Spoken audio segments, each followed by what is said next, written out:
Bonsoir Pépitoriens et Pépitoriennes, bienvenue comme d'habitude à une nouvelle émission de Pépitor. Comme d'habitude, nous commençons également avec notre petit disclaimer pour vous rappeler que dans aucun cas nous ne donnons de conseils sur cette chaîne. Ce sont juste des échanges entre particuliers. Ne tradez que ce que vous pouvez perdre et faites vos recherches, renseignez-vous bien et puis ne rentrez en position que si vous êtes sûr. Et voilà, ce soir, nous nous retrouvons avec Christophe de Swing Bourse, Christophe SB. Salut Christophe, comment vas-tu? Salut Denis, je vais très bien. Ça Et fait- bonjour à tous les pépitoriens et pépitoriennes. Merci. Ça me fait plaisir de te revoir. On avait fait une petite interview découverte qui avait été très longue d'ailleurs parce qu'on l'avait fait en deux parties en 2022. Et puis là, je me suis dit, bah tiens, que devient Christophe? Donc, depuis 2022, qu'est-ce que tu as fait? Tu es toujours trader actif? Comment ça se passe? Explique-nous un peu. Oui, ben, de toute façon, les marchés, je Ouais. dirais, j'ai été piqué il y a presque 40 ans, donc du coup, je suis tombé dedans un peu Obélix? ouais, comme Obélix, j'étais en train de chercher le nom, Ouais. ainsi, voilà. Donc, c'est pas aujourd'hui que ça va s'arrêter. Non, depuis 3 ans, un petit peu, j'avais laissé tomber complètement, même d'ailleurs, le marché français. Je me suis spécialisé sur le marché américain. Je trouve mon bonheur parce que le marché va plus ou moins vite, un peu moins vite que le marché des cryptos. Mm. Mais voilà, donc il y a de l'amplitude, il y a de la volatilité, il y a moyen de générer des gains assez intéressants. Donc ça me convient parfaitement. Depuis le temps également, je me suis aussi mis maintenant au crypto, c'est un petit peu à Ouais. la mode. J'aurais peut-être pu le faire un peu plus tôt, mais bon, voilà, l'occasion s'est présentée que je m'y mette. Donc voilà, et j'ai un petit portefeuille crypto qui se comporte plus ou moins bien. Mhm. J'ai fait approximativement plus de 100% à peu près en 12, 13, 14 mois. Ouais, Donc très bien, c'est bien. Mm. sachant que depuis 3 mois, il ne se passe pas grand-chose, c'est plutôt dans une consolidation assez longue. Donc c'est quand même une performance assez honorable. Et voilà, ça représente à peu près 20 ou 25% de mon patrimoine, on va dire. Ah, quand même, t'as forcé, quoi. Parce que normalement, on considère que 3, 4, 5% c'est bien. 20, 25, c'est quand même Oui, une c'est grosse très bien poche. dans la mesure où les gens ne sont pas véritablement traders ou ne maîtrisent pas totalement leurs investissements. Donc, en termes de diversification, c'est amplement suffisant pour Mhm. rajouter un petit peu de performance dans un portefeuille. Moi, j'ai quand même pas loin de 40 ans maintenant d'expérience. Je contrôle bien et j'estime maîtriser suffisamment bien l'analyse graphique. Donc, ça me permet d'être en mesure de gérer mieux mon risque. Et dans ces conditions, ça me permet de prendre des positions aussi plus importantes. J'ai principalement du Bitcoin, qui est pour moi le catalyseur, la locomotive qui tire tout le marché des cryptos à la hausse. Donc, je pense qu'il y a quand même un côté un petit peu plus sécurisant d'avoir du Bitcoin que de spéculer sur des altcoins qui, un jour ou l'autre, peuvent revenir à la case départ, voire même en dessous, c'est-à-dire carrément à zéro. Ah, le Bitcoin, de toute façon, c'est l'indice, hein. C'est le Voilà. SP500, en fait, le Bitcoin, hein. Voilà, moi je le considère comme ça. Donc en fait, l'ensemble du marché va évoluer en fonction de l'évolution du Bitcoin. Depuis le 13 avril, il me semble, on a fait l'ancien ATH, donc l'ancien plus haut historique sur le Bitcoin. Depuis, on consolide. Ouais. Et voilà, donc depuis, il n'y a pas énormément de performance à obtenir de ce marché-là, sauf si vraiment on fait quelque chose, un peu ce qu'on appelle du stock picking, c'est-à-dire pour ceux qui ont la chance de rentrer au bon moment et de sortir également au bon moment. C'est pas trop mon cas, j'ai pas envie de passer des heures et des heures derrière les cryptos, Des notamment 24 heures consacrés. de 24 heures, c'est le problème de la crypto, en Voilà, fait, c'est c'est que ce c'est que j'allais 24 heures dire. sur 24. Donc, Voilà. alors, t'as les Asiatiques qui tradent la nuit, après, t'as nous, et après, t'as les Américains. Donc, c'est pas facile, quoi. Voilà, donc moi, en fait, mon objectif, ça a été tout simplement d'investir. Donc, j'ai géré mes entrées, j'ai réparti en fonction, mon capital en fonction de chaque crypto que j'ai pris. Et Mhm. j'essaie de jouer de la fin de cycle qui devrait, selon moi, arriver à peu près en août 2025, parce que généralement, à partir de la fameuse date du halving, pour ceux qui suivent un petit peu les cryptos, c'est après le moment à partir duquel 2 fois moins de cryptos sont produites et la rémunération de ceux qui les produisent est divisée par deux. Généralement, la hausse se poursuit entre à peu près 16, 17, 18, 19 mois après Ah cette ouais. date-là. Donc le halving, c'était au mois d'avril.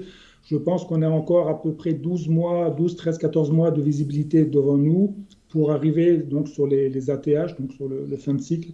Et c'est à cette période-là où je Ouais. prendrai mes profits, peu importe les prix. Voilà, parce qu'un jour ou l'autre, il faut savoir vendre. C'est un marché qui évolue très très vite.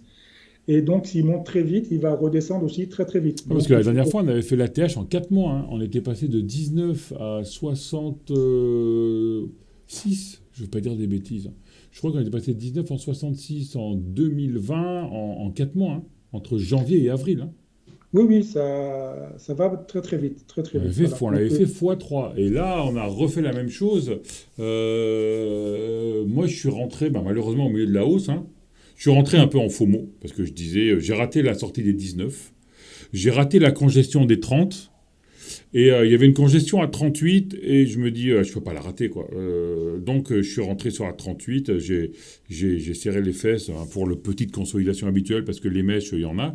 Et puis maintenant, je suis bien content d'être rentré à 38 parce que j'ai presque fait x2, quoi. et oui, on s'aperçoit finalement avec le temps que c'est une très belle performance. Puis sachant qu'on peut potentiellement arriver, alors attention, hein, c'est pas une prédiction, c'est juste un point de vue personnel.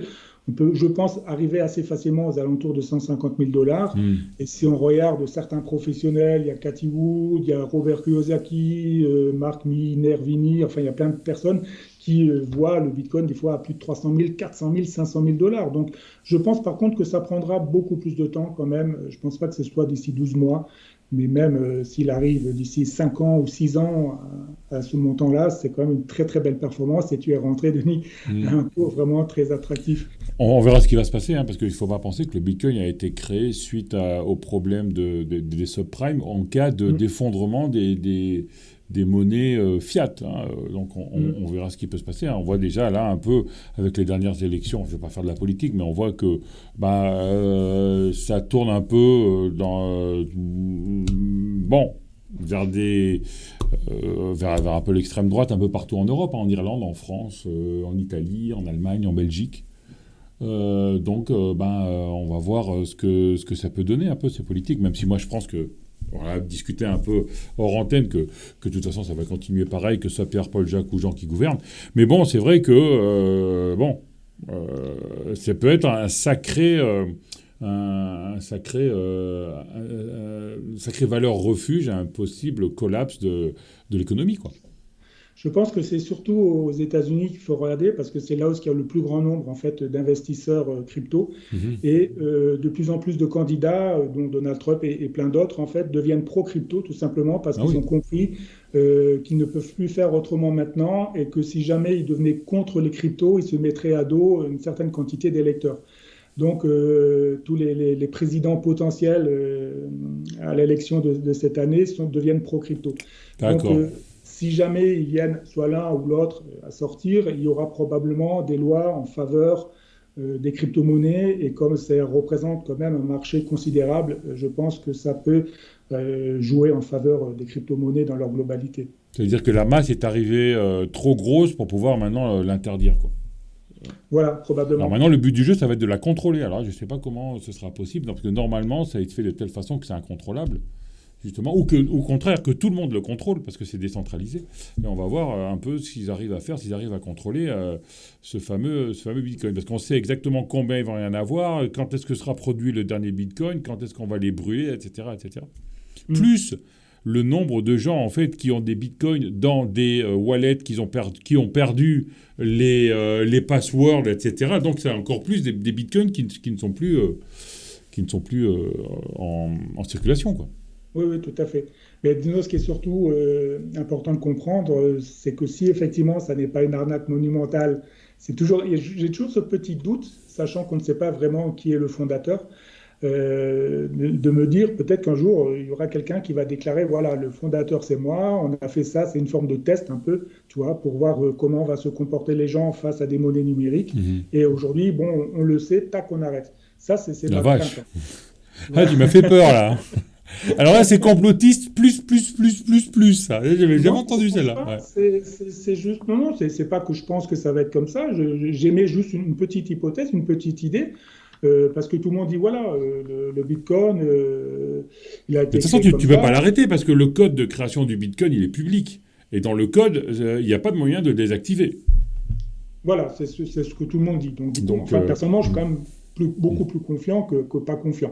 Il y a peut-être, on va dire, je suis confiant à 99% que c'est inarrêtable, on va dire, et dans 1% des cas, je me dis, on ne sait jamais. Il faut toujours se garder une petite porte de sortie, on va dire. Voilà. Voilà, le fait que le nombre de jetons soit limité à 21 millions, ça permet de contrer l'inflation monétaire. Donc, que ce soit le dollar ou l'euro, le fait d'en imprimer à volonté les quantitative easing, les QE, font que la monnaie fiat se dévalue. Ça fait l'inflation, parce que l'inflation, il faut le rappeler, elle vient de l'imprimerie, elle ne vient pas de l'offre et de la demande cette fois. Exactement. Donc, oui, parce qu'il existe deux inflations. Il y a l'inflation de l'offre et de la demande, mais qui est quand même beaucoup plus rare, et l'inflation de l'impression monétaire, qui elle est beaucoup plus courante en fait. Et donc, si on regarde par exemple des pays comme la Turquie, le Venezuela et l'Argentine qui ont eu ces dernières années et encore maintenant une inflation excessivement forte, le Bitcoin a littéralement explosé. Il connaît une hausse à 5 chiffres en termes de pourcentage, alors que pour nous, on est juste à 100 et quelques pourcents. Donc, il suffirait que l'euro s'effondre complètement et il jouerait un rôle de protection au niveau des avoirs et des actifs. D'ailleurs, on dit que le Bitcoin, c'est un petit peu comme l'or numérique. Donc, les gens souhaitent avoir de l'or pour protéger leur patrimoine, et d'un point de vue numérique maintenant, ils souhaitent également avoir du Bitcoin pour contrer l'inflation. Par contre, c'est ce qui avait été dit, mais on s'est aperçu que le Bitcoin suit le Nasdaq, en fait. Et qu'il s'est un peu décorrélé par rapport à l'or, et il s'est corrélé par rapport au Nasdaq. Donc, quand la bourse monte, le Bitcoin monte, et quand la bourse descend, le Bitcoin descend. C'est pas un peu bizarre, ça, pour une valeur refuge? Oui et non. En fait, il faut juste essayer peut-être de comprendre le principe de base. Ça correspond tout simplement à la création monétaire.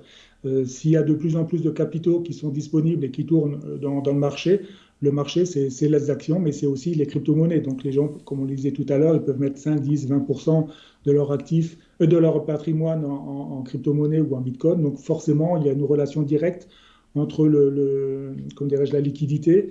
Et c'est pour ça qu'on trouve une relation entre le Nasdaq et le Bitcoin. Personnellement, j'aurais tendance à dire qu'il n'y en a pas, en fait, bien que les graphes prouvent le contraire pour le moment. Mais il faudrait voir si ça se confirme ou pas, si un jour il y a un crack au niveau du Nasdaq et qu'on perd de 30 ou 40%, comme ça c'est déjà vu par le passé, voir si le Bitcoin viendrait aussi à perdre 30 ou 40%. Et c'est là où on verrait réellement s'il y a une corrélation ou pas entre le Nasdaq et le Bitcoin. Aussi longtemps que le marché monte, effectivement, oui, on peut tirer des courbes et faire des comparaisons, et on voit que ça suit approximativement la même courbe, en fait. D'accord. Donc, c'est surtout les liquidités, en fait, qui arrivent dans le marché, qui font que ça bénéficie aux deux, aussi bien au marché des actions qu'au marché des crypto-monnaies, selon moi. Ok. Donc toi, tu étais un trader Nasdaq, tu es toujours un trader Nasdaq. Tu vois beaucoup justement au niveau un trader avec analyse technique sur une Nasdaq. Est-ce que l'analyse technique conventionnelle sur les actions US fonctionne sur les crypto-monnaies? Alors moi, Alors je suis plutôt investisseur. Trader, j'aime pas trop parce que c'est quand même du très court terme. Et même si j'ai un petit peu testé ça il y a quelques années en arrière, comme je le disais tout à l'heure, j'ai pas envie de passer mes journées derrière un écran. Et ça vient de plus en plus à la mode. Moi, j'interviewe de plus en plus de gens. Et moi, qui trade en intraday, je m'aperçois qu'il y a moins en moins de choses à faire et c'est de plus en plus compliqué. En fait, si on regarde toutes les plus grandes fortunes, elles ne se sont pas bâties avec des traders, elles se sont bâties avec des investisseurs. Et alors d'un côté, c'est vrai qu'il y a des gens qui mettent en avant le trading, le scalping, en fait, toutes ces interventions à court terme. Et d'un autre côté, il y a une communauté qui met en avant Warren Buffett, qui lui a acheté du Coca-Cola il y a 50 ans et qui l'en possède toujours, toi. Donc en fait, il y a deux poids, deux mesures. Mais après, si on veut quand même... Ouais, mais là, c'est aussi, ça dépend de ton capital. Si tu as un petit capital, il faut le faire tourner, et très rapidement. Et pour le faire tourner très rapidement, tu es obligé de faire l'intraday du scalping pour avoir une masse plus importante. Et là, oui, pour investir dans les obligations des ETF, du gold, des bitcoins. Je suis d'accord d'un point de vue théorique, mais on sait très bien, il y a des statistiques qui le prouvent, que 90% des traders finissent par griller leur compte. Donc, le fait de le faire tourner rapidement, oui, pourquoi pas, mais il faut une maîtrise totale de ce que l'on fait. Si on part juste du principe qu'il faut le faire tourner rapidement, mais qu'on ne contrôle pas complètement le marché, on finira un jour ou un autre à zéro. Donc, du coup, il est Mhm. finalement préférable d'investir à long terme. Il y a un courant acheteur maintenant, enfin un courant, pas acheteur, il y a un courant actuellement qui veut qu'on fasse du DCA sur différents actifs et qu'on conserve ça en vue de sa retraite ou d'un achat important d'ici 20 ou 30 ans, enfin pour les plus jeunes. Et il y en a qui commencent avec quasiment rien. Ils mettent 20 ou 30 euros voilà, chaque semaine ou chaque quinzaine ou chaque mois et ils se constituent un portefeuille doucement. C'est sûr que c'est préférable de démarrer avec 50 000 ou 100 000, mais si on n'a pas cette somme-là, ben, il est mieux, enfin, il est préférable à mon goût de commencer, on va dire, avec des petites sommes. Au moins, on a plus ou moins la garantie de préserver plus ou moins son capital de départ si jamais les choses vont mal. Par contre, si on va dans le trading, il faut vraiment être bien accroché et savoir ce que l'on fait. Ouais. Sinon, de toute façon, on finit à zéro. Donc, Avant, parce que, la grande mode, c'est DCA, ETF. Mais il n'y a pas que ça pour l'investissement à long terme. Tu as aussi des obligations, il ne faut pas oublier. bien sûr, on n'en parle pas suffisamment, c'est vrai. Ouais, ouais. Parce que là, en plus, maintenant qu'on est avec des taux assez élevés, que les taux vont baisser, les obligations vont devenir 2 fois plus intéressantes. Mm. Puisqu'on aura, là, on va toucher des obligations à 4 ou 5% aux US qui seront émises peut-être à 3 ou 4% aux prochaines émissions. Donc, les obligations, non seulement on a un coupon tous les trimestres ou tous les ans, et en plus, on va gagner de l'argent sur cette obligation qui va se revaloriser. D'accord. Donc, toi, pour faire tes investissements sur crypto, c'est toujours l'analyse technique qui prime.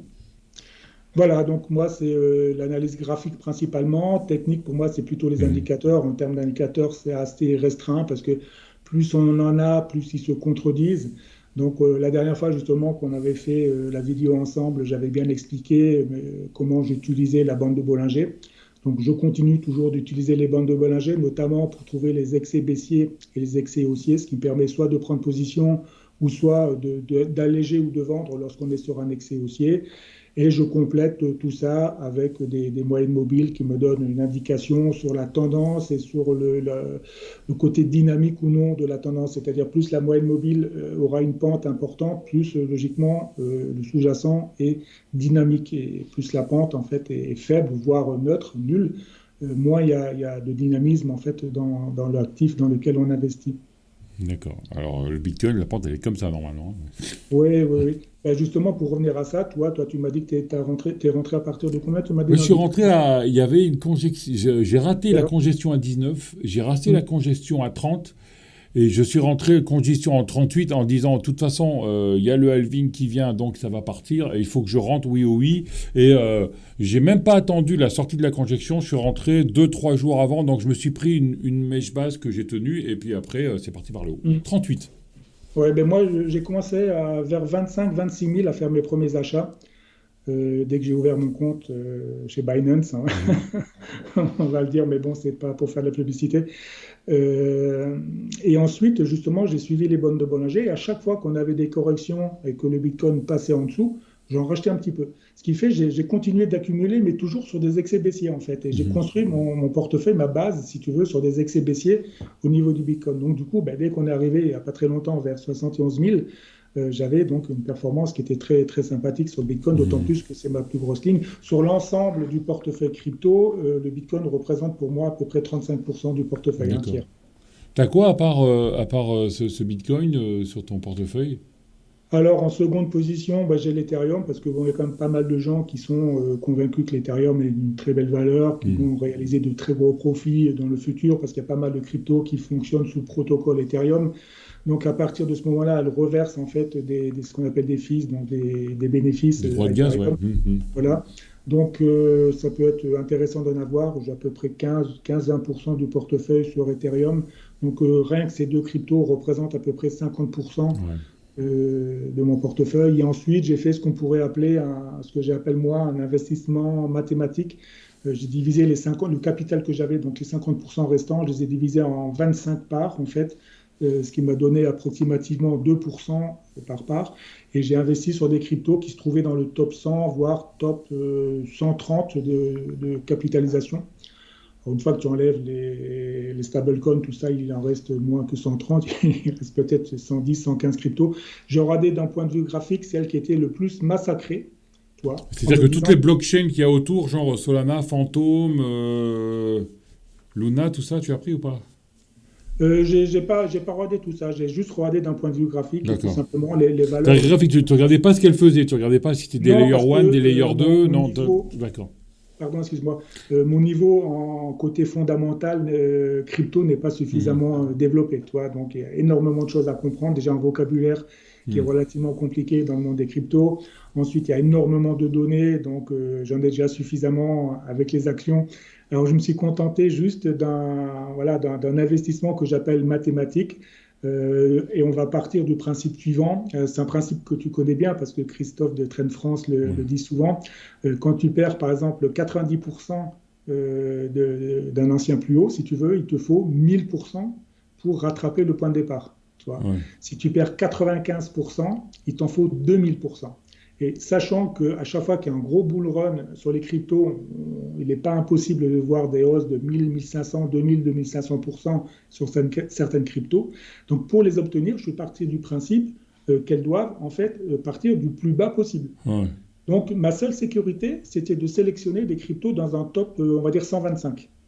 Ça veut dire par là déjà que le marché a pricé que ces cryptos-là sont plus ou moins solides. Ouais, c'est-à-dire qu'elles vont pas fermer demain, quoi.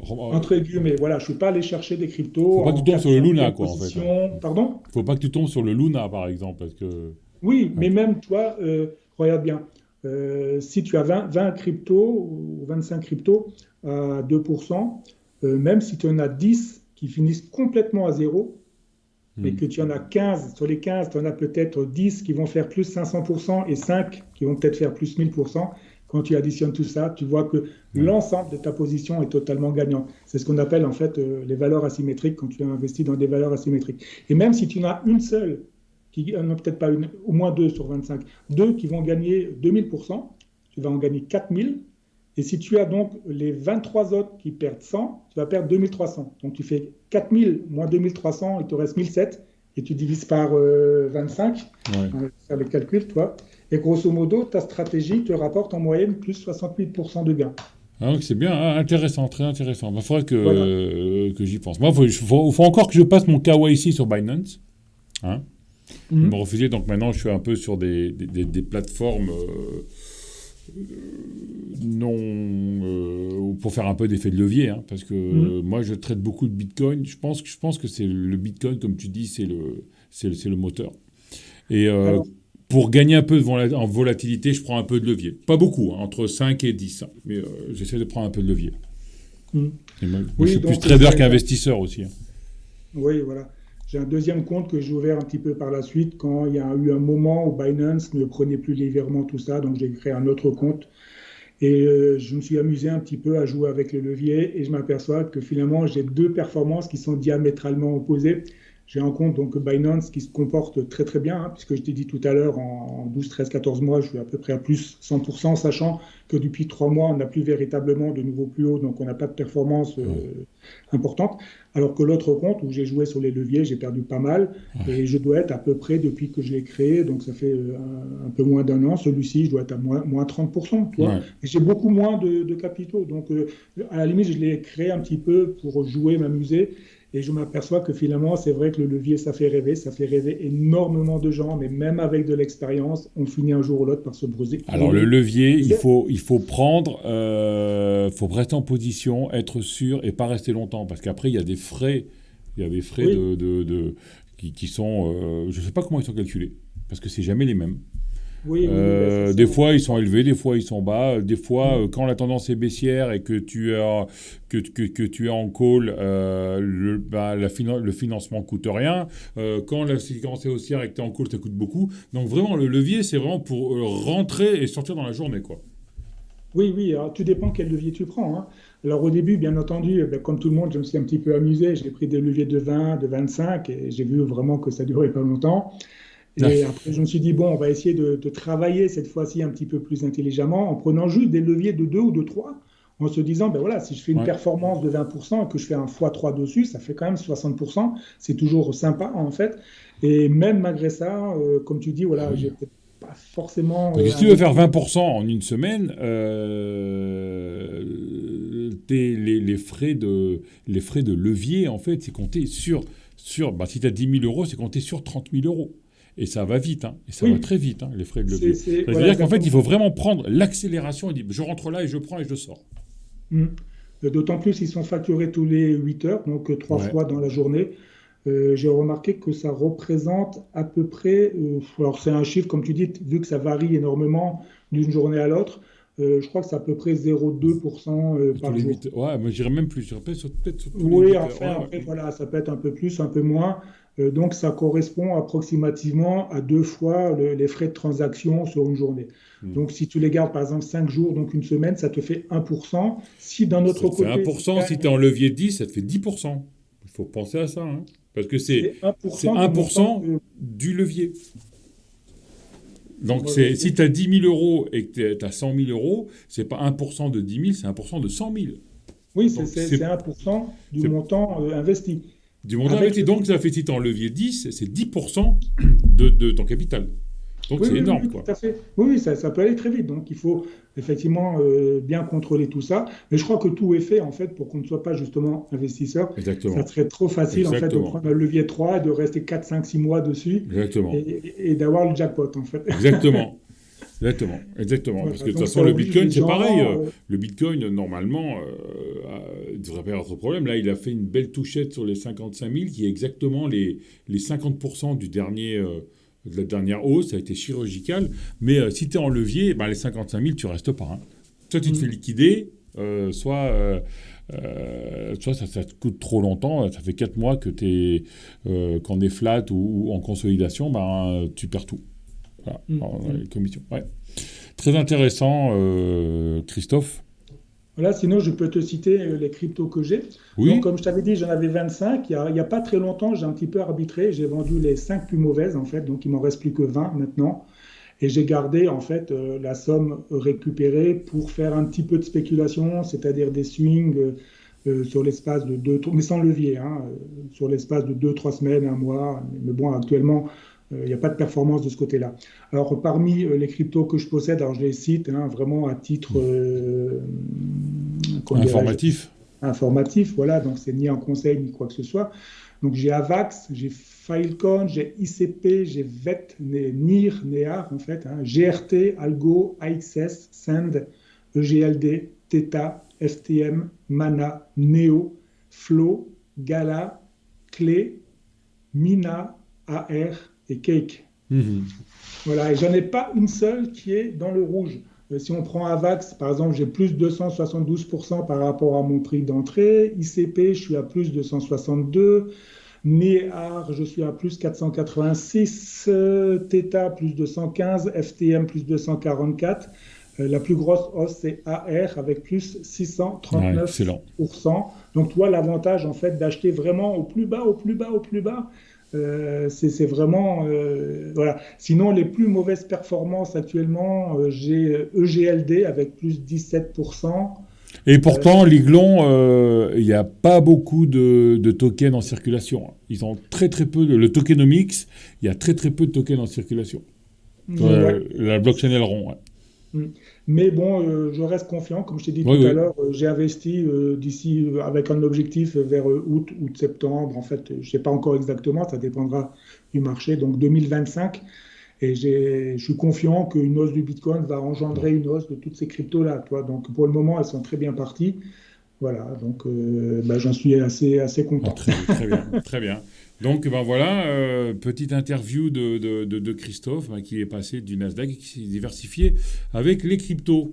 Ben, faudrait qu'on se voit plus souvent, Christophe, parce que c'est toujours intéressant de discuter avec toi. Mhm. Et puis, Avec plaisir. essayer de trouver peut-être un sujet sur une stratégie ou quelque chose comme ça, et sur les investissements aussi. Mhm. Voilà. Mhm.